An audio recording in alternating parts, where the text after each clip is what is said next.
परिषद सार्वत्रिक निवडणुकीच्या रिंगणात आम्ही 8 नगरसेवक आणि 1 थेट नगराध्यक्ष असे एकूण 9 उमेदवार रिंगणात उतरलेले आहेत आणि त्याच्या अनुषंगाने आज काँग्रेस पक्षाची जी काही भूमिका आहे ते वरिष्ठ नेते या ठिकाणी मांडतील। मी निखिल दत्तात्रय मस्के काँग्रेसचा अध्यक्ष म्हणून सर्व पत्रकार बांधवांचं या ठिकाणी सर्वप्रथम स्वागत करतो आणि आमची उमेदवारांची आणि आमची रणनीती आहे ते वरिष्ठांच्या माध्यमातून आपल्याला या ठिकाणी निवडणुकीमध्ये बार्शी शहर तालुका काँग्रेस कमिटीच्या वतीनं 8 उमेदवार या ठिकाणी निवडणुकीमध्ये उभा आहेत। नगराध्यक्ष पदासाठी सुद्धा आम्ही एक उमेदवार दिलेला आहे। आज ही जी निवडणूक या ठिकाणी काँग्रेस पक्षाच्या वतीनं उमेदवार देण्यासाठी किंवा या निवडणूक लढवण्यासाठी आमच्याकडे जो एजेंडा राहणार आहे तो इथल्या सर्वसामान्य नागरिकांना गेली 9 वर्षामध्ये पाण्यासाठीची जी अवस्था बार्शीकरांची झालेली आहे, सगळ्यात पहिल्यांदा बार्शीकरांना सुरळीत पाणी पुरवठा कसा करायचा याबाबत काँग्रेस पक्षानं जे धोरण आखलेलं आहे की कोणीतरी पाईपलाईन आणली त्या पीठावर रेघोट्या मारून आम्ही स्वच्छ पाणी पुरवठा सुरळीत पाणी पुरवठा करणार अशा घोषणा वगैरे काँग्रेसच्या राहणार नाही। आमचा सगळ्यात महत्वाचा प्रश्न आहे की 1990 साली मंजूर झालेली जी पाईपलाईन आहे ती जुनी झाली म्हणून आता नवीन पाईपलाईन या शहरामध्ये येणार आहे। येत्या 5-6 महिन्यामध्ये या शहराला पाणी पुरवठा सुरळीत होईल। त्यामुळे दोन्ही पक्ष इथले जे राजकारणी म्हणून प्रस्थापित काम करतायत ते सांगतायत की आम्ही सुरळीत पाणी पुरवठा देतो। मागच्या निवडणुकीचा जर आपण अभ्यास केला तर आपण पत्रकार बांधवांनी जर बघितलं तर 24 तास पाणी पुरवठा देणार म्हणून यांच्या जाहीरनाम्यामध्ये लिहिलेलं होतं। 24 तास सोडा 24 दिवसानंतर पाणी प्यायची बार्शीकरांवर वेळ आलेली। दुसरी महत्वाची गोष्ट, या शहरामध्ये जी रहदारीचा प्रश्न आहे या रहदारीच्या प्रश्नाकडे उत्तर देण्यासाठी किंवा त्यासाठी काय काय करावं लागतं याबाबत विजन असलेले इंजिनियर अमर काळे यांना सुद्धा काँग्रेस पक्षानं उमेदवारी दिलेली आहे। कष्टकरी सर्वसामान्य जे या शहरामध्ये काम करतायत त्या सर्व सामान्य कुटुंबातील उमेदवार काँग्रेस पक्षाने दिलेले आहेत। 2% व्याजदर जी बार्शीकरांच्या जिव्हाळ्याचा प्रश्न आहे हे कोणीही बोलत नाही। 2% व्याजदरामुळं बार्शीकरांचा अक्षरशः कौटुंबिक आर्थिक नुकसान झालेलं आहे। या नुकसानीच्या बाबतीत दोन्ही पक्ष बोलायला तयार नाही। आम्ही काँग्रेस पक्षाच्या वतीनं एकच गोष्ट सांगतो की समोरच्याला वाईट ठरवून आम्ही चांगले आहेत असं होत नाही। आम्ही कोणालाही वाईट मानणार नाही, परंतु काँग्रेस पक्षानं जे 8 उमेदवार या ठिकाणी उभे केलेले आहेत, जर बार्शीकरांनी एक ताठर सक्षम भूमिका घेतली आणि काँग्रेस पक्षाच्या या 8 उमेदवारांना जर सभागृहामध्ये पाठवलं तर नगर परिषदेचे जे काही ठराव असतील त्यांच्या वैयक्तिक प्रस्थापिताच्या हिताचे ते जनतेला हितकारक आहेत का नाहीत याबाबत जनता कधीही लक्ष देत नाही। बार्शीकरांना एकच विनंती करतो की बार्शी नगर परिषदेच्या सर्वसाधारण सभेमध्ये जे विषय नागरिकांच्या हिताचे हक्काचे असतील ते सगळे आमचे नगरसेवक जर निवडून गेले तर ते जाहीर करतील आणि बार्शीकर नागरिकांचा विश्वास जिंकून येणाऱ्या काळामध्ये आम्ही सक्षम इथं एक विरोधक निर्माण करायची भूमिका आम्ही देत आहोत एवढंच या ठिकाणी सांगतो। मी स्वागत करतो। 2025 सार्वजनिक निवडणूक नगरपालिकेच्या अनुषंगानं बार्शी शहर काँग्रेसनं 8 उमेदवार आणि 1 नगराध्यक्ष पदासाठी उमेदवार दिलेला आहे। 3 नंबर वार्डातून अमर काळे, 8 नंबर वार्डातून शारदा संतोष शेट्टी, 9 नंबर वार्डातून राकेश नवगिरे, 11 नंबर वार्डातून आमच्या रणरागिनी संजीवनताई वारंगुळे, 12 नंबरमधनं माझ्या स्वतःच्या मिसेस रचना अशोक गोलप, तसेच 15मधनं सोनाली महेश जगजाप, 19मधून अजित भास्कर कांबळे आणि नगराध्यक्षपदासाठी सर्वसामान्य घरातली एक स्त्री जी मुस्लिम आहे जाकीर अबी, इक्बाल शेख. आमचा अजेंडा असा आहे की आम्ही आता सर्वसामान्यातले सर्वजण आहेत. काय कोण सत्ता भोगलेलं नाही किंवा कुठलं प्रस्थापित नाही किंवा प्रस्थापिताच्या मागे लागणारे आहेत, कुणाला घाबरणार आहेत, असं काही सुद्धा नाही. हे सगळं स्ट्रेट फॉरवर्ड चांगल्या दिशेनं बार्शीच्या वाटचाल नेणारे जनतेसाठी काहीतरी करावं अशी प्रत्येकाच्या मनात इच्छा बाळगून सगळे माझ्यापेक्षा आलेले आहेत. आणि ही सगळी टीम घेऊन मी नगरपालिकेत उतरलेलो आहे. आणि अजेंडा असा आहे की आमच्या प्रत्येकाच्या मनात प्रत्येकाचा अजेंडा. आता सांगत बसला अजेंडा तर फार वेळ लागेल, पण थोडं काय सांगतो, कुणाला काही ना काहीतरी नगरपालिकेत जाऊन काही ना काहीतरी वेगळं करायचं प्रत्येकाचं स्वप्न आहे. आणि त्या स्वप्नासाठी जनते आम्हाला साथ देईल. आम्हाला कुणाच्या प्रस्थापिताची काय ही करायची नाही, कुणाची दादागिरीची किंवा कुणाकडे मोठे लोक आहेत, पैसेवाले लोक आहेत, ह्यांना काय आम्हाला मनुष्य करायचं नाही. फक्त आणि फक्त सर्वसामान्य लोकांचं आम्हाला मत पाहिजे. कारण आम्ही सर्वसामान्य मतात लोकांमत नाही, त्यामुळे सर्वसामान्य मताचं आम्हाला फक्त मतदान पाहिजे. आणि ते मतदान आम्ही मिळूनच जाणार. आमचा अजेंडा तसा आहे, तसं लोकांपर्यंत पोहोचणार. आम्ही प्रोजेक्ट करणार. आणि काही दिवसापूर्वी काँग्रेस पक्षाच्या वेळेस महाविकास आघाडीतनं आमच्या काही वाटाघाटी झाल्या, आमचं बोलणं झालं नाही, आमच्या काही जागेवरनं अडचणी निर्माण झाल्या, ठरलं नाही आमचं. त्यावेळेस कुणी आजी माझी यांनी दोघांनी की काँग्रेसची कुठली बी टीम आहे, एस टीम आहे किंवा काय अजून काय काय काय काय भरपूर काही चर्चा केल्या फेसबुकवर, ह्याच्यावर लोकात उगं पसरवण्याचा प्रयत्न केला. एक प्रामाणिक माणसाला त्यांनी हे केलं. पण मी असं सांगू शकतो की काही काळी सोपल साहेब बी आमच्यासारखेच होते. त्यांचा संघर्ष मी बघितलेला आहे. त्यांना आपण कधी बी इज्जत देतो, मानतो. आणि दुसरे जे प्रतिस्पर्धी आहेत राजेंद्रजी राऊत, त्यांनी बी संघर्ष बघितलेला आहे.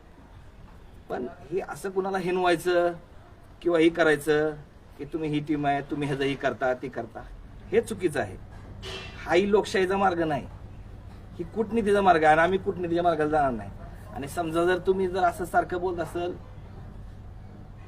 तर मग राऊतून सोबल गेला उडत, मला काय कोणाचा फरक पडत नाही. मी दोघाला बी चॅलेंज देऊन आमची माणसं निवडून आणणं म्हणजे आणणार.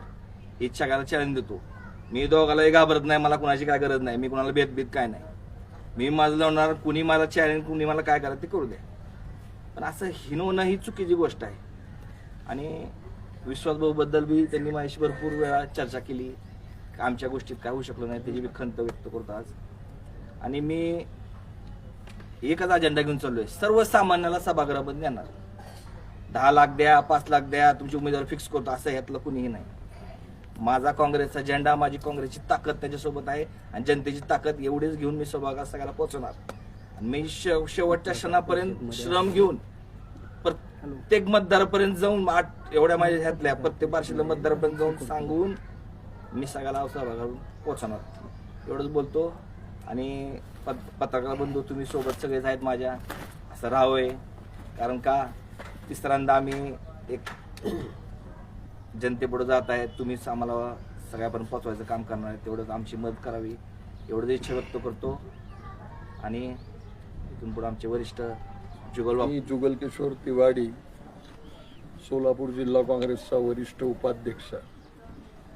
नगरपालिकेच्या निवडणुकीच्या निमित्तानं काँग्रेस पक्ष या निवडणुकीत सहभागी झाला आहे.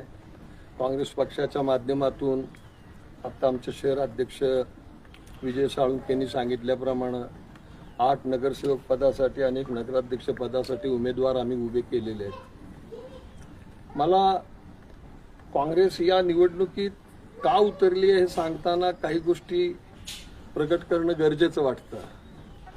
गेल्या 25-30 वर्षात या शहर आणि तालुक्यात आम्ही वरिष्ठांच्या आदेशाप्रमाणे राज्य पातळीवर जशी युती झाली मित्रपक्षांची, तर इथली नगरपालिका असेल किंवा विधानसभा असेल, लोकसभा असेल, जिल्हा परिषद असेल, नेहमी मित्रपक्षाला झुकतं माप मिळालं, त्यांनाच उमेदवाऱ्या दिल्या.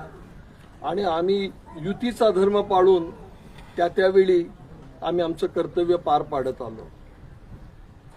काँग्रेस पक्ष आपणा सर्व पत्रकारांच्या सुद्धा लेखी कुठंच चर्चेत नव्हता.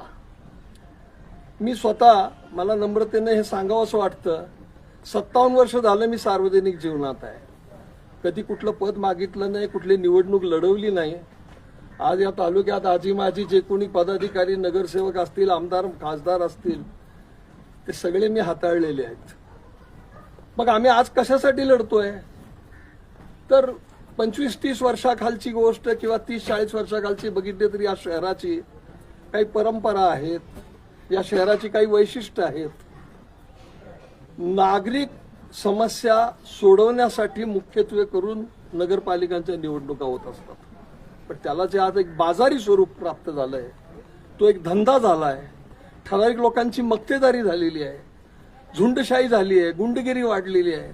दबावतंत्र पूर्वी होतं पण ते प्रेमाचं असायचं. आजचं दबावतंत्र काय? उभारला तरी याद राख. या सगळ्या प्रवृत्तीच्या विरुद्धचा एक लढा उभा करावा. आपण पाहतोय की आज अमर काळेसारखा इंजिनियर, सुशिक्षित तरुण या भानगडीत नको आपल्याला काय करायचंय म्हणायचे. पण बार्शीची एक थोर परंपरा होती.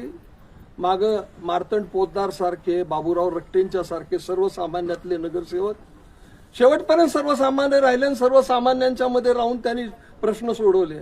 वारा जोशी माणकेश्वर सारखे सराफ नगराध्यक्ष झाले. पण कधी कोणी सत्तेचा माज केला नाही. आणि काँग्रेसचं एक ब्रीद, ना सत्तेचा माज ना घराणेशाही, काँग्रेसला आणायची आहे लोकशाही. हे ब्रीद घेऊन आम्ही आज या नगरपालिकेच्या निमित्ताने या निवडणुकीत उतरलेलो आहोत. जातीपातीच्या राजकारणाचा उभं आला. पुन्हा पुन्हा हा नको म्हणून तो नको म्हणून हा नको. बार्शीकर जनतेनं यांनाही 2 वेळा नाकारलं, त्यांनाही 2 वेळा नाकारलं. पण त्यांना अपेक्षित असलेला समोर उमेदवार आल्याशिवाय त्यांनी तरी चॉईस कसा ठेवावा, म्हणून शेवटी आम्ही काही मित्रांनी आणि त्यातल्या त्यात विजय साळुंकेनी शहर काँग्रेस अध्यक्षपदाची धुरा हाती घेतली. त्यांच्याबरोबर तालुका अध्यक्ष सतीश पाचकोडे आहे. आमच्याबरोबर आज कांबळेसारखा, अजित कांबळेसारखा नगरपालिकेच्या कारभाराचा गाढा अभ्यास असलेला सहकारी आज शहराची सरचिटणीस पदाची धुरा वाहतोय. युवक अध्यक्ष असलेला निखिल म्हस्के युवकांचं संघटन व्यवस्थितरित्या करतोय. या सगळ्यांना कुठेतरी न्याय दिला पाहिजे, यांना काहीतरी माध्यम उपलब्ध करून दिलं पाहिजे काम करण्यासाठी. म्हणून आम्ही निवडणुकीला सामोरे गेलोय. आमचे सगळे चेहरे, मला अभिमानानं सांगायचंय की कुणीही आजी माजी असा कुठलाही राजकीय त्याला मागं परंपरा वगैरे असलेला नाही. काही बोलायला कमी येत असेल, परंतु सगळे स्वच्छ चारित्र्याचे आहेत. कोणाच्याही तोंडाला शेण लागलेलं नाही, कुणालाही रक्ताची चटक लागलेली नाही, कुणीही या भ्रष्टाचारी याच्यात कुठेही गुंतलेला नाही. आणि एक नवा पायंडा, नवी परंपरा, काही अभ्यासू लोक, काही चांगली लोक, सर्व प्रकारची, सर्वसामान्यातली. इथं परंपरा काय होत आली मधल्या काळात? पैसेवाला किंवा पैसे असलेलाच माणूस नगरसेवक निवडून येतो. कुणी उभारायचं म्हटलं तर त्याला 4 लोक विचारतात, पैसे किती आहेत तुझ्यापाशी? 4 पत्र्याच्या खोलीत राहणारा का नाही निवडून येऊ शकत? तो का नाही त्या वार्डाचा कारभारी होऊ शकत? आमचा महेश जगताप आहे, त्याची पत्नी सोनाली 15 नंबर मधनं लढते आहे. एक 3 टनी काय गाडी चालवणारा सर्वसामान्यातला महेश आहे, त्याच्या पत्नीला आम्ही उमेदवारी दिलेली आहे. या सर्वसामान्य कुटुंबातल्या असलेल्या नगराध्यक्ष पदासाठी आहेत. सगळ्या वर्गातल्या सर्व जाती धर्माच्या लोकांना आम्ही सोबत घेऊन जाण्याचा एक संकल्प केलाय. याविषयी बोलण्यासारखं खूप आहे. एक नक्की आम्ही पथ्य पाळू. आमचा हा लढा कुणा व्यक्तीविरुद्ध नाही, प्रवृत्ती विरुद्ध आहे. शहराध्यक्ष विजय साळुंके, त्याचा सात्विक संताप होता. बोलण्याच्या भरात त्यांनी काही विशिष्ट नाव घेतलं असेल, पण असा कोणी गैरसमज करू नका. आमचा व्यक्तिगत लढा कुणाशीही नाही, प्रवृत्तीशी लढा आहे. आणि आपल्या माध्यमातनं आपण बार्शीकर बंधू भगिनींच्याकडे आमच्या या भावना पोचवाव्यात. एक सक्षम असं नेतृत्व, असे सक्षम असे सगळे कारभारी नगरपालिकेत, या 8 लोकांना जनतेनं निवडून दिले तर नगरपालिकेत जातील. नगराध्यक्षपदी आमच्या जाकीराबीला निवडून दिलं तर त्याही सर्वांना सोबत घेऊन अतिशय चांगला कारभार करतील, याबद्दल माझ्या मनात शंका नाही. आणि बार्शीकरांना मी वचन देतो. आता नागरी समस्यामध्ये अजितनं पाण्याचा प्रश्न काढला, त्याचा अभ्यास आहे त्यात. पाणी उशाला आणि कोरड घशाला ही परिस्थिती आहे. मलाही या सगळ्यांच्याकडनं कळालं. बार्शीत रिझर्वायर बांधून तयार आहेत, स्टोरेजची व्यवस्था आहे, उजनीचं धरण भरलेलं आहे, पण 8-8 दिवस पाणी मिळत नाही. अशा अनेक समस्या आहेत. दिवाबत्ती असेल, रस्ता असेल, गटारी असतील, त्या सगळ्या समस्यांची जाण असलेले अजित कांबळे सारखे, आमच्या अमर काळे सारखे आणि आमच्या भगिनी, या सगळ्या, आमची रचना MPSC ला अपियर झालेली सुशिक्षित आहे. ह्या सगळेजण बंधू भगिनी, हे सगळेजण एक विचारानं आणि सर्व एक दिलानं, कुठलाही गालबोट न लागू देता बार्शी शहराचा, या नगरपालिकेचा कारभार व्यवस्थितरित्या हाकतील याबद्दल आमच्या कोणाच्या मनात तिळमात्र शंका नाही. आणि ही ग्वाही देतो आपल्या माध्यमातून बार्शीकर जनतेला आणि बंधू भगिनींना की आपण या सर्वांना बहुमतानं निवडून द्यावं. चेहरे नवीन आहेत, मलाही माहिती आहे, दडपणं आहेत, दादागिरी आहेत. उघड आमच्यासाठी प्रचाराला कुणी येऊ शकणार नाहीत, येऊही नाही. दबावाला जर येत असेल, त्रास होत असेल, नका येऊ आमच्या बरोबर, मतं द्या, फार झाली आम्हाला. नवीन चेहरे आणलेत तुमच्या समोर, त्यांना हे तुमच्यातली कुणीतरी कन्या आहे, तुमची कुणीतरी बहीण आहे, तुमचे भाऊ आहेत, तुमच्या मुलासारखे आहेत.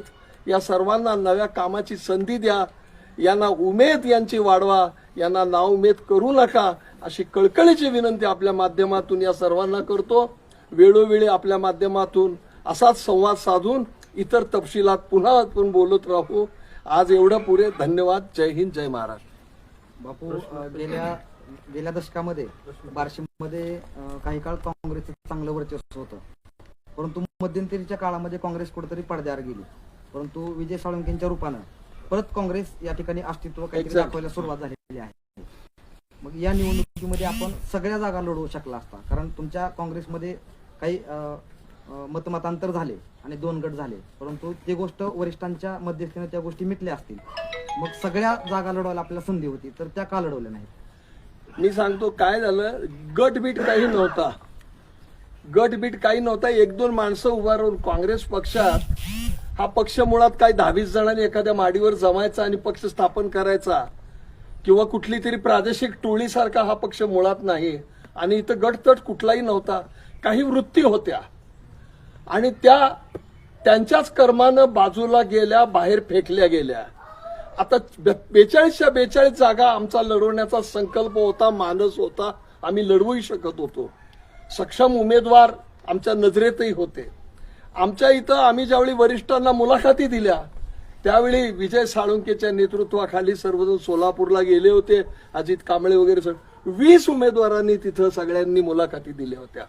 त्यातले 12 का कमी झाले? तर मी जो मुद्दा मांडला, दबाव तंत्र, झुंडशाही, गुंडगिरी उभारला तर याद राख. जे आम्हाला सोडून गेले काल, ज्यांना बी फॉर्म दिले तरी 4 जण आम्हाला सोडून जे गेलेत, त्यांच्याबद्दल सुद्धा आमची नाराजी नाही. कारण ते कुठल्या आमिषाला, प्रलोभनाला बळी पडून गेलेले नाहीत, ते कुठल्या तरी दबावाला बळी पडलेले आहेत. ते आमचेच आहेत, आज नाही उद्या आमच्या बरोबर येतील. आणि यामुळे 12 उमेदवार कमी झाले, नाही तर आज 20 उमेदवार या लढतीत दिसले असते. 42च्या 42 उमेदवारांची निवड विजयनी, अजितनी, निखिलनी, या सर्वांनी, सतीश, या सर्वांनी केली होती. पण कुणाची काहीतरी अडचण, प्रापंचिक विपंचिक अडचणीपेक्षा मला हा नको म्हणतोय, तो नको म्हणतोय, कुठे व्यवहार अडकलेले असतात, कुठे काही इतर समस्या असतात. ही सगळी परिस्थिती बदलावी म्हणून तर हा खटाटोप आहे. ही खूप दीर्घ प्रक्रिया आहे. मी म्हणत नाही हे एका निवडणुकीत हे सगळं चालू होईल, पण बार्शीकर जनतेनं जर प्रतिसाद दिला, हे 8च्या 8 जर उमेदवार निवडून दिले, तर ही परिस्थिती निश्चितपणे पुढल्या निवडणुकीपर्यंत बदलल्याशिवाय राहणार नाही, असा ठाम विश्वास या निमित्तानं मी व्यक्त करतो. तुम्ही दबाव म्हणलात, तर इथून पुढच्या काळामध्ये निवडणूक होईपर्यंत आणखीन दबाव वाढण्याची शक्यता आहे का? आणि जर दबाव वाढला तर कुणाच्या आडोशाला तुम्ही जाणार का? आम्हाला कुणाच्या आडोशाची गरज नाही. काँग्रेस पक्ष हा विचारावर आधारित, विचारावर उभारलेला पक्ष आहे. दबावाला जर बळी पडणारे असते तर ह्या अजित, हे विजय, हे सगळे, आणि मी 75 ओलांडली आहे वयाची, मला तरी काय खटाटोप करायची गरज होती? मला सुद्धा 30-30, 40-40 वर्ष झाली सत्तेवर आहेत, किंवा सत्तेवरून पाय उतार झाले तर पुन्हा सत्तेवर येतात. त्या सगळ्यांच्या पैकी मी सांगून पाहिलं, अरे आता थांबा, कुणीच थांबायला तयार नाहीत. मग काँग्रेसचं हे जे चिन्ह आहे ना, हे थांबा आता आम्ही बघू कारभार, असं सूचक चिन्ह घेऊन आम्ही आज समोर आलेलो आहोत. थांबायलाच तयार नाही म्हटल्यानंतर ही मंडळी इलेक्शनच्या माध्यमातून या राजकारणात उतरवण्याची गरज आम्हाला भासली आणि कुठल्या दबावाला आम्ही बळी पडणार नाही. दबावाच्या राजकारणाचा प्रतिकार त्याच पद्धतीनं केला जाईल असं इथं कुणी लेचपिचं नाही, पण तो मार्ग नाही आमचा हा. बापू, आता तुमच्या मंचावर नगराध्यक्षपदाचे 2 उमेदवार आहेत. नाही, त्या खुलासा करतील, त्यांचं ते उत्तर देतील. त्या खुलासा करतील. काय विचारणार आहेत का? बोलू. नमस्कार, मी संजीवनी बानगुळे. आज मी काँग्रेस कमिटीच्या ह्याच्यावरती आहे, तुम्ही म्हणाल्याप्रमाणे मंचावरती. मी अगोदर विजय भाऊकडनंच काँग्रेसकडनंच 11 नंबर वार्डमध्ये नगरसेवकाचा फॉर्म भरला होता. तसेच एक अपक्ष नगराध्यक्षाचा पण भरला होता. पण थोडं मागं पुढं हे करून ज्या दिवशी आपला फॉर्म काढायचा असेल त्या दिवशी मला जायला काल वेळ झाला. त्यामुळं उशीर झाल्यामुळं मला काल दोन्हीपैकी एक कुठला तरी अर्ज काढायचाच म्हणून मी गेलेली, पण तो अर्ज काढता आला नाही. वेळेचं बंधन ठेवलं. 3च्या आत जायला पाहिजे होतं, तर 3च्या आत तर गेले, पण मला वरती चढता आलं नाही म्हणून मी तिथपर्यंत पोहोचू शकले नाही आणि त्यामुळे माझा फॉर्म राहिलाय. तर तो राहिलेला चुकीनंच राहिलेला आहे. त्यामुळं काँग्रेसची 11 नंबर वार्ड मधून मी जी उमेदवारी आहे ती लढणार म्हणजे लढणार आणि प्रहार संघटनेचा यांना पाठिंबा आहे. नगराध्यक्षाचं काय? नगराध्यक्षपद हे आता मी भरलेलं तर आहे फॉर्म, तर ते लढवणारच आहे मी. म्हणजे तुम्ही आता नगराध्यक्ष बी लढवणार आणि ही बी लढवणार. हो, काँग्रेसला पाठिंबा. नगराध्यक्षपदाला नगराध्यक्षपदाला नाही. नगराध्यक्षपद म्हणजे कसं झालं माहिती का, जर आता फॉर्मच भरलेला आहे तर आता ते तर हे करणं गरजेचं आहे. पण काल कोणता फॉर्म काढायला गेलता? कसं झालं माहितीये का, एक तर अपक्षच काढायचा होता, परंतु तिथं वेळेअभावी आणि बऱ्याच लोकांनी सांगितलं की बाबा म्हणजे तुम्ही प्रहार मधून लढणार का? नाही, मी प्रहारच्या अगोदर सांगितलं होतं. अगोदर 11 नंबर मधूनच लढायले होते, पण अध्यक्षाचा काढणार होते. परत असं वाटलं की आपण प्रहार मधनं कार्य करतोय म्हटलं दोन्हीपैकी एक म्हणून काँग्रेसचा म्हणून हीच केलं नाही. पण आता माझी ठाम भूमिका आहे की जिथं अन्याय तिथं काँग्रेस कार्य करतं.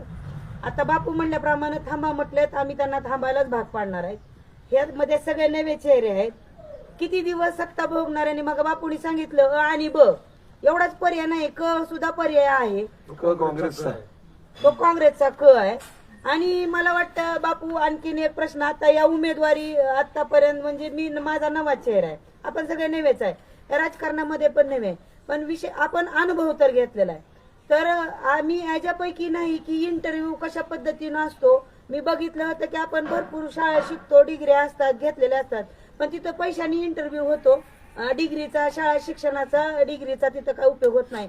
तशाच पद्धतीनं राजकीय लेवलमध्ये सुद्धा इंटरव्ह्यू हा कसा असतो, मला वाटलं की आपलं सामाजिक कार्य बघितलं जाईल, आपण कशा पद्धतीनं कार्य करतो, समाजाला किती पद्धतीने न्याय देतो, हा इंटरव्ह्यू होईल वाटलं. आणि असाच असतो काही की, पण बाकीच्या जी आणि ब मध्ये इंटरव्ह्यू मी कानावर ऐकलं की ताई तिथं बोली होती किती देणार आणि काय. पण आम्ही काँग्रेसमध्ये आल्यानंतर बघितलं की आमच्या कामाची दखल घेतली आणि अ आणि ब नी जसं पैशाचा इंटरव्ह्यू घेतला, पण आमच्या क मध्ये काँग्रेसमध्ये फक्त कामाचा इंटरव्ह्यू घेतला आमचा. आणि कामाच्या ह्याच्यावरती आम्ही इथं आलेलो आहे. आम्हाला वाटलं की आपण जी बार्शी शहरामध्ये जे सर्व अपक्ष उमेदवार एकत्रित येऊन लढतोय, अ आणि ब कडे आम्ही गेलेलो नाही. काँग्रेस हा पक्ष म्हणजे सर्वांना साथ देणार आहे आणि सगळ्याला गुरुपडून घेऊन सगळ्याला न्याय देणार आहे. मग आम्ही सगळे सामाजिक संघटना, प्रहार असेल, बाकीच्या काय अपेक्षा उमेदवार आहेत, त्यांनी आम्ही काँग्रेसला पाठिंबा दिलेला आहे. आणि आम्हाला सगळे नवीन चेहरे नगरपालिकेमध्ये निवडून आणायचे, आम्हाला पण जायचं आहे. माझंच एक उदाहरण सांगते, आता वेळ आहे की नाही माहित नाही, पण कालचा माझा अनुभव सांगितला की दिव्यांग बांधवाला एकतर जे बी काही शासकीय कार्यालय असतील, एकतर शासकीय कार्यालय अधिकाऱ्याला भेटायचं खाली असायला पाहिजे, नसल वरी असेल तर रॅम्पची व्यवस्था असायला पाहिजे, लिफ्ट असायला पाहिजे किंवा व्हीलचेअर वगैरे त्यांच्या अधिकाऱ्यांना आमची दिव्यांगाला व्यवस्था करायला पाहिजे होती. पण ती अशी व्यवस्था मला वाटतं नगरपालिकेची निवडणूक लागल्यापासून, फॉर्म भरल्यापासून काढ्यापर्यंत ही काहीच मला म्हणजे स्वतः मी अनुभव घेतलेला आहे आणि कालचा झटका मला तो बसलेला आहे. आणि वॉशरूम आता हे सगळे सांगतात बापू, की आम्ही प्रगती करू. आता तुम्ही बघताय की यामध्ये कुणीही राजकीय ह्याच्यामधला व्यक्ती उमेदवार नाही, आजी माजीचा नाही किंवा घरातला नाही. आता प्रथा अशी पडली, आम्ही चेहरे नवीन दिले, अ आणि ब नी चेहरे जरी नवीन दिले तरी कार्यकर्ते कार्यकर्ते म्हणजे किती जवळचे आहेत काय हे सगळ्याला माहित आहे. आता माझा बापू आणखीन एक प्रश्न आहे. 50% महिलांना तुम्ही आरक्षण दिलं, 21 नगरसेवक आणि 11वी नगराध्यक्षाची महिला आहे. तर खरोखरच नगरसेवक 21 महिला येतील, नगराध्यक्ष कुठली बी येऊ दे, नगराध्यक्ष महिला येईल, तर हे पक्ष प्रमुख आमच्यासारख्या महिलाला काम करू देतील का? आम्हाला 50% आरक्षण शासनाने दिलंय, मग खरंच आम्हाला तिथं बसून म्हणजे काम करू देतील का? मग महिला आरक्षण जर दिलं असेल तर आमच्या इथं आम्ही स्वतःहून काम करण्याच्या लेवलच्या आम्ही महिला भगिनी उभ्या आहे, ना की नवऱ्याच्या पडद्याआड उभारणार नाही, आमचा सासरा येणार नाही किंवा कुठलाही धीर येणार नाही किंवा कुठलाही पक्षप्रमुख तिथे येऊन आमचा कारभार असा करा म्हणणार नाही. तर याच्यामध्ये फक्त उमेदवारी मिळाली, उभा केलं, निवडून आलं आणि सहीची मालक आम्ही नगरसेवक झालो असं होणार नाही. तर त्यांच्यामध्ये होणार आहे, कारण की आता उमेदवारी जी दिलेली आहे तर त्यांच्या छत्रछायाखालीच काम करणार आहे, पण तसं आम्ही करणार नाही. आम्ही स्वतःचे निर्णय नगरपालिकेमध्ये मी स्वतः घेणार. अशाच बार्शीतले शहर मधले असेच बापू सारखे वयोवृद्ध होते, बाळा म्हणले, मला वाटतं 1986 ला नगरपालिकेची स्थापना झाली, 83 का 86 साली 1800. तर त्याच्यामध्ये पूर्ण लेख होता पत्रकार बांधवांचा. पूर्वी जी नगरपालिका होती ती आतापर्यंत तशीच आहे, काही त्याच्यामध्ये सुधारणा नाही. का सुधारणा नाही? दर पंचवार्षिक योजनेच्या वेळी तुम्ही काय म्हणताय, फक्त पाण्याचा प्रश्न पुढे घेताय. म्हणजे गेल्या पंचवार्षिकला तुम्ही पाणीच म्हटले, आता पण पाणीच म्हणताय, असं का? म्हणजे पाणी हा मुद्दा लढवून निवडून येण्यासाठी तुम्ही मुद्दा मागे ठेवताय का? अरे पाणी हा मूलभूत गरज आहे. बायका आणि ब असतील, काय नेते पुढारी असतील, त्याला आम्ही काही गिनत नाही, त्यांना झळ लागली नाही. आतापर्यंत त्यांच्या बायका कधी हांडा घेऊन पाण्याला गेले नाही, कुठल्या लाईनला उभारलं नाही, हापशाला कधी त्या माऊलीनं पाणी उपसला नाही. त्या माझ्या बार्शीकराच्या भगिनीने एक डोकर हांडान कमरेला लेकरू घेऊन कितीतरी आंदोलन, पण अजित भाऊ तुम्ही आंदोलन बघितली नगरपालिकेच्या समोर, हंडा आंदोलन, घागरा आंदोलन. अरे आम्ही आंदोलन केली कशासाठी? जर तुम्ही पाणी दिलं असतं तर हंडा आंदोलन, घागरी आंदोलन करावे लागलं नसतं. आणि आता तुम्ही अनेक म्हणताय की आम्हाला निवडून द्या म्हणजे आम्ही तुमचा पाण्याचा प्रश्न, अरे ही प्रश्न आम्ही बोललं पाहिजे, आम्ही जनतेला म्हटलं पाहिजे आम्हाला निवडून द्या, आम्ही तुम्हाला पाणी देऊ, ना की या सत्ताधाऱ्यांनी हा गेला की तो म्हणतोय मी पाणी देतो, तो गेला की तो म्हणतोय पाणी देतो, मग आतापर्यंत पाणी आम्हाला काय मिळालं नाही. आणि आपल्या हक्काचं पाणी आहे. तुमच्या घरात काय वीर आणलंय? तुम्ही आमचा कर पाण्याचा भरताय, पाणीपट्टी तुम्ही भरताय का? तुमच्या घरातनं पाणी बोर घेऊन आम्हाला जनतेला बार्शीच्या देताय का? हा प्रश्न मोठा आहे. पण आमच्या हक्काचं पाणी आम्हाला द्यायला तुम्ही आम्हाला पुन्हा आणि आम्हाला जनतेलाच म्हणताय तुम्ही आम्हाला निवडून द्या म्हणजे आम्ही तुम्हाला पाणी देऊ. अरे उपकार करता का तुम्ही आमच्यावर?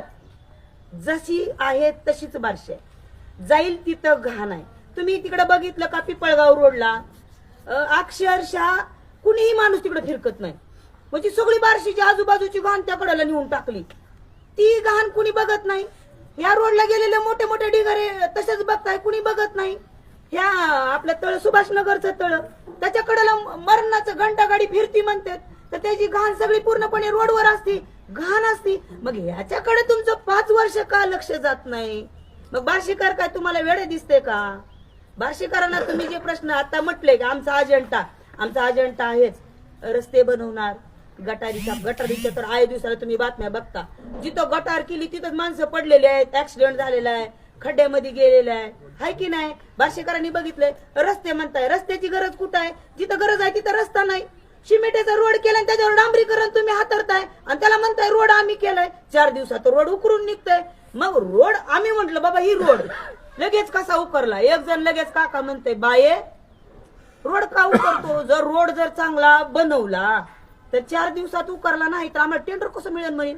मग टेंडर मिळण्यासाठी रोड खराब करायचा. मग हे जे रोडचे टेंडर असतील, गटारी असतील, ही सगळी लोक कोणाची? तुमचीच लोक. टेंडर घेणारी तुमचीच लोक, आजी माझीची लोक. अहो ही 60-40 राजकारण आहे. किती बी बारशे करा नाही, ह्यांनी ह्यांचं घरानं गाव दे, त्यांनी त्यांचं घरानं गाव दे, शेवटी हे 47 वरच येणार आहे. त्यासाठी आमचा अजेंडा आहे ना, आमचा अजेंडा असा आहे की बार्शीकरांना जे आतापर्यंत आमिष दाखवलंय ते त्यांनी दाखवलंय, आम्ही आमिष दाखवणार नाही, आम्ही पूर्ण करून दाखवणार आहे. आम्ही जे घेतलेला अजेंडा आहे तो 100% पूर्ण करणार आहे. त्यामुळे बार्शीकरांनी विचार करावा. ते बोलत नगरपालिकेचा विषय राहून गेला, सॉरी, नगरपालिकेत जायचा प्रसंग आला. हे म्हणतात आम्ही बाथरूम केले, बाथरूमला सार्वजनिक बाथरूम आहे, त्याला पाणी नसतं, स्वच्छता नाही, रस्ते व्यवस्थित नाही, गटर व्यवस्थित नाही, अस्वच्छ बार्शीला बेवारशी म्हणतात. ही काय तुमच्यासाठी नवीन नाही. हा, पण फॉर्म भरण्याच्या हिशोबाने गेल्यानंतर मला वॉशरूमला जायचं होतं. ध्यानात घ्या भावानो, यांना नगरपालिकेमधलं बापू वॉशरूम नीट ठेवता आलं नाही आणि करता आलं नाही. साधं बेसिनला धरलं तर ती बेसिनला पॅरालिस झाल्यासारखं लोक हल्लं मी पडले आत. म्हणजे नगरपालिकेच्या आतलं बाथरूम त्या नगरपालिके सांभाळणाऱ्याला व्यवस्थित करता आलं नाही. तुम्ही काय बार्शीकराचा विकास करणार आहे? अरे बार्शीचा विकास सोडून तुम्ही स्वतःचा विकास करणार आहे. बार्शीकरांनी ठरवलंय आता की बाबा नाही. आणि आतापर्यंत बापू ठरलंय काय, झालं काय आतापर्यंत की भलं. पत्रकार बांधवांना या माध्यमातून मी का सांगते, बऱ्याच या सामाजिक कार्यामध्ये चळवळीमध्ये बरेच बांधव आहेत. सगळ्यांना वाटतं की मी लढावं, मी पुढे यावं, मी आवाज करावा, मी नगराध्यक्ष व्हावं. परंतु त्यांची काही जी शक्ती आहे, पैशाची असल, ताकदीची असल, ते तिथपर्यंत येऊ देत नाहीत. बापू म्हणाले मगा की ताकद आजमावतात. आमच्यापर्यंत ताकद आजमावायची ताकद नाही. बार्शीकरांना माहित आहे, बार्शीकरांना माहित आहे की ताई माघार घे किंवा असं कर, असं काही होऊ शकत नाही. म्हणून ताकदीची लोक आज आम्ही समोर आलेलो आहेत. आम्ही कोणाच्याही आमिषाला किंवा ताकदीला धमकीला बळी पडणाऱ्यापैकी नाही. त्यामुळं आमचा अजेंडा जो आहे तो असाच राहणार आहे.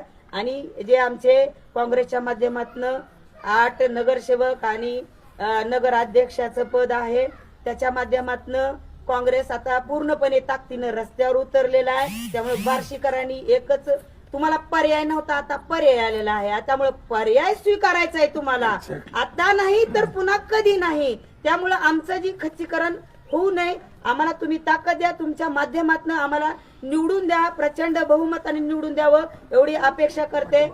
आणि प्रहार कुठं निवडून द्यायचं संघटना तुम्हाला? कोण? तुम्हाला कुठं निवडून द्यायचं? तुम्ही नगरसेवकला बे, नगराध्यक्षाला बे.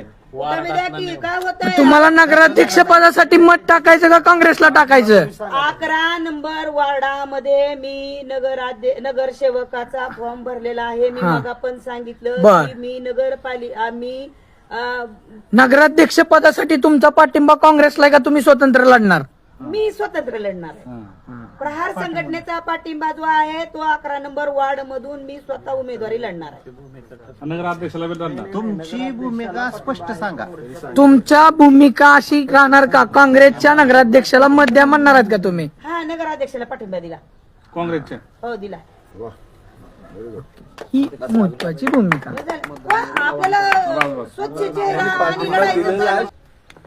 आज एक गोष्ट बोलून राहिली की पत्रकार आम्हाला प्रश्न, आम्ही पत्रकाराला प्रश्न विचारतोय मी ह्यानं की महाविकास आघाडीच्या अनुषंगानं आज 3 मित्रपक्ष सोबत असल्यावर खासदारकीचं पद बी तुमच्याकडंच, आम्हाला काँग्रेसला काय नाही.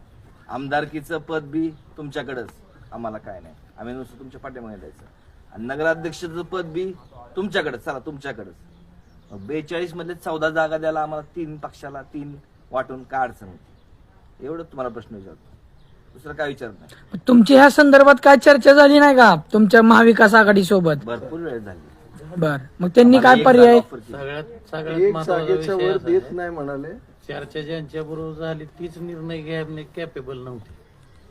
आम्हाला तरी बी त्यांच्याकडनं सूत्राकडनं कळलं की आम्हाला 1 जागा नाही, मिळाली. चर्चा झाली.